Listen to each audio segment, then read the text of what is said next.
Hello everyone, स्वागत है आप सबका अपने यूट्यूब चैनल एचपी प्रेप में। तो आज हम करने वाले हैं इंडियन हिस्ट्री के 50 मोस्ट इंपॉर्टेंट एमसीक्यूज। हिस्ट्री जो कि 3 पार्ट्स में डिवाइड होती है, एंशियंट, मिडिवल और मॉडर्न। तो आज हम स्टार्ट करेंगे एंशियंट हिस्ट्री से। जैसा कि आप सभी को पता है, हमने एक सीरीज स्टार्ट की है जिसमें हम हर सब्जेक्ट के 50 मोस्ट इंपॉर्टेंट एमसीक्यूज डिस्कस कर रहे हैं।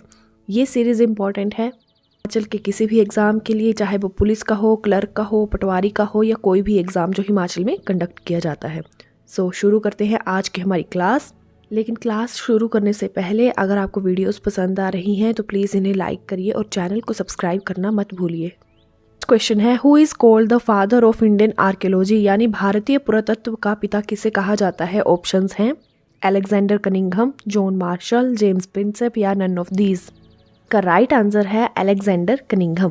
अब अलेक्जेंडर कनिंघम को क्यों कहा जाता है फादर? क्योंकि जब 1861 में इंडियन आर्कियोलॉजी यानी भारतीय पुरातत्व विभाग की स्थापना हुई थी तो ये पहले डायरेक्टर जनरल बने थे।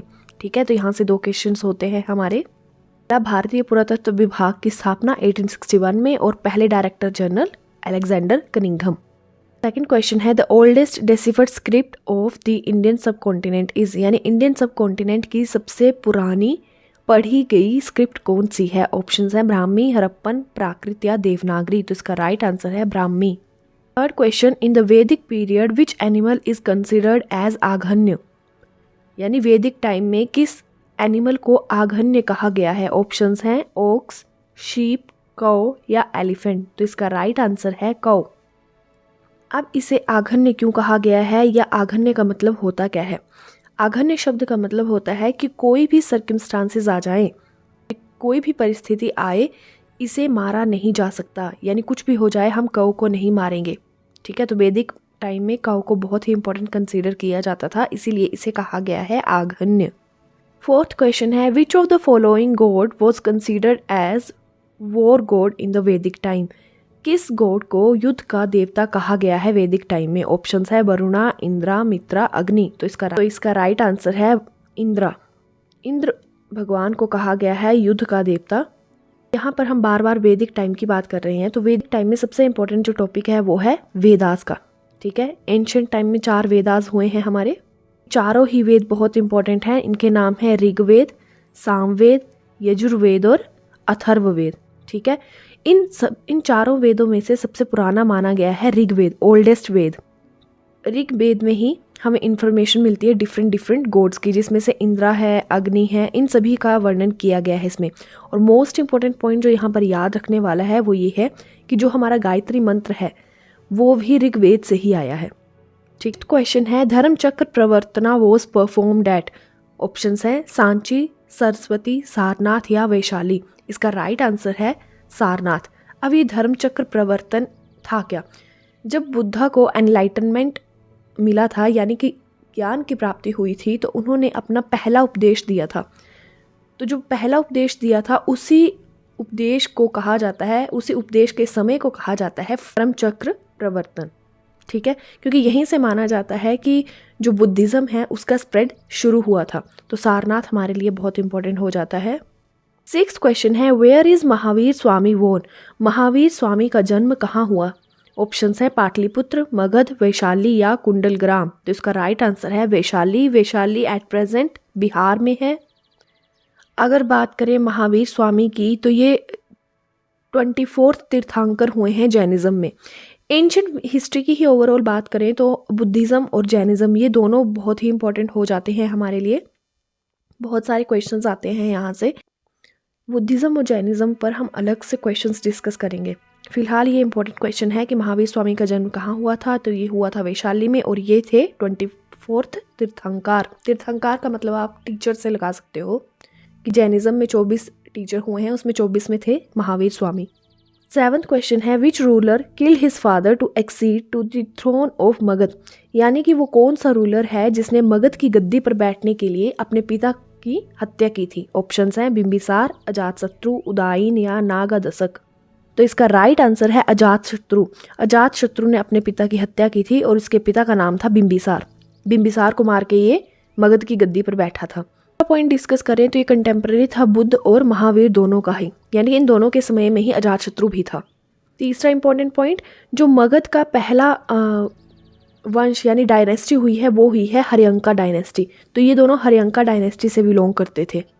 8th क्वेश्चन है which was the initial capital of Magadha, यानी कि प्रारंभ में मगध की राजधानी कौन सी थी। ऑप्शंस हैं पाटलिपुत्रा, वैशाली, राजगृहा या चंपा।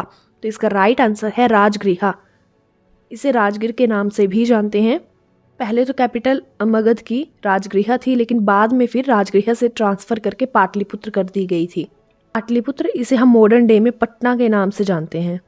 क्वेश्चन नंबर 9 है who build Sarnath pillar. Sarnath pillar किसने बनाए। ऑप्शंस हैं हर्षवर्धन, अशोका, गौतम बुद्ध या कनिष्क। तो इसका राइट आंसर है अशोका। अशोका ने ये बिल्ड करवाए थे सारनाथ पिलर।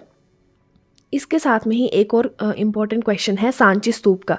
तो ये सांची स्तूप हैं ये भी अशोका ने ही बनवाए हैं। बुद्धिज्म से रिलेटेड है ये सांची स्तूप। क्वेश्चन नंबर 10 है what was Chanakya's childhood name. Chanakya का बचपन का नाम पूछा गया है। ऑप्शंस हैं अजय, चाणक्य, विष्णुगुप्ता या देवगुप्ता। तो इसका राइट आंसर है विष्णुगुप्ता। चाणक्य हैं, उन्हें चाणक्य के नाम से तो जाना ही जाता है। इन्हें विष्णुगुप्ता भी कहा जाता है और कौटिल्य भी कहा जाता है। यहाँ पर इनकी सबसे इंपॉर्टेंट बुक पूछ ली जाती है तो उसका नाम है अर्थशास्त्र। 11th क्वेश्चन है what was the name of Megasthenes book. Megasthenes की बुक का नाम पूछा है अर्थशास्त्र, ऋग्वेद, पुराण या इंडिका। तो अर्थशास्त्र तो हमने अभी डिस्कस की, ये थी चाणक्य की बुक। मेगास्थनीज की बुक का नाम था इंडिका। क्वेश्चन नंबर 12 है Ashoka inscriptions are mainly in, यानी कि जो अशोका के इंस्क्रिप्शंस थे वो कौन सी लैंग्वेज में थे। ऑप्शंस हैं संस्कृत, प्राकृत, पाली या हिंदी। तो इसका राइट आंसर है प्राकृत। जो प्राकृत लैंग्वेज थी उस समय का जो आम इंसान था वो प्राकृत लैंग्वेज बोलता था, वो इजीली समझ सकता था। संस्कृत उस समय जो आम जनता थी उन्हें अलो नहीं थी। तो अशोका ने अपने जो संदेश थे वो ज़्यादा लोगों तक पहुंचाने के लिए प्राकृत लैंग्वेज का यूज़ किया था। क्वेश्चन नंबर 13 है who among the following is the author of Milinda Panha. Very important question. Options हैं नागसेन, अश्वघोष, धर्मपाल या देवरिद्धि। तो इसका राइट आंसर है नागसेन। क्वेश्चन नंबर 14 है which among the Gupta ruler is known as Indian Napoleon. किस गुप्ता रूलर को इंडियन नेपोलियन कहा गया है। ऑप्शंस हैं चंद्रगुप्ता, समुद्रगुप्ता, कुमार गुप्ता या स्कंद गुप्ता। तो इसका राइट आंसर है समुद्रगुप्ता। कई बार ये क्वेश्चन भी पूछ लिया जाता है कि ये टाइटल दिया किसने था। तो ये टाइटल दिया था एक हिस्टोरियन थे A.V. स्मिथ, उन्होंने। अगर बात करें समुद्रगुप्ता की तो इन्हें कविराज के नाम से भी जाना जाता है क्योंकि ये पोइट भी थे, साथ में ये वीणा प्ले भी करते थे। तो ये भी पूछ लिया जाता है कि गुप्ता डायनेस्टी का वो कौन सा रूलर था जो वीणा प्ले भी करता था। वो था समुद्रगुप्ता और इन्हें कविराज के नाम से भी जाना जाता था। क्वेश्चन नंबर 15 है who wrote the book Harshacharita. Options हैं कालिदास, बाणभट्ट, विष्णुगुप्ता या परिमल गुप्ता। तो इसका राइट आंसर है बाणभट्ट। बाणभट्ट ने हर्षचरित लिखी है। हर्षचरित जो एम्परर रहा है हर्षा, उसकी बायोग्राफी है। क्वेश्चन नंबर 16 है the Chinese traveller Hiuen Tsang came to India during the reign of, यानी कि किसके समय में ह्यून सांग भारत की यात्रा पर आया था। ऑप्शंस है समुद्रगुप्ता, अशोका, हर्षवर्धन या नन ऑफ द अबव। तो इसका राइट आंसर है हर्षवर्धन। क्वेश्चन नंबर 17 है और ये मोस्ट इंपॉर्टेंट है in which modern day state the university of Vikramshila was located. University of Vikramshila पूछा है कि कौन से स्टेट में है एट प्रेजेंट। ऑप्शन है मध्य प्रदेश, उड़ीसा, बिहार या झारखंड। तो इसका राइट आंसर है बिहार। बिहार में ये यूनिवर्सिटी है। एंशिएंट टाइम में 3 इंपॉर्टेंट यूनिवर्सिटीज़ हैं जिनका हमें ध्यान होना चाहिए। नालंदा यूनिवर्सिटी, विक्रमशिला, तक्षशिला। जो नालंदा यूनिवर्सिटी है ये बिहार में है और इसे बनाया था कुमारगुप्ता वन ने। ठीक है, स्टडीज़ हैं उसके लिए डिवोटेड थी नालंदा यूनिवर्सिटी। बात करें विक्रमशिला यूनिवर्सिटी की तो ये भी बिहार में थी और इसका फाउंडर था धर्मपाला डायनेस्टी का। ठीक है, यहाँ पर बेसिकली जो तांत्रिक बुद्धिज़्म होता है उसका ये लर्निंग सेंटर था। जो तक्षशिला है ये एट प्रेजेंट पंजाब में है जो कि पाकिस्तान में है। ऐसा बोला जाता है इसे फाउंड किया था दुर्योधन ने। तो ये तीनों यूनिवर्सिटीज़ याद रखनी है, नालंदा, विक्रमशिला और तक्षशिला। 18th क्वेश्चन है the famous temple of Khajuraho was built by which dynasty. Options हैं परमार्स, मौर्यास, चंदेलाज या होलकर्स।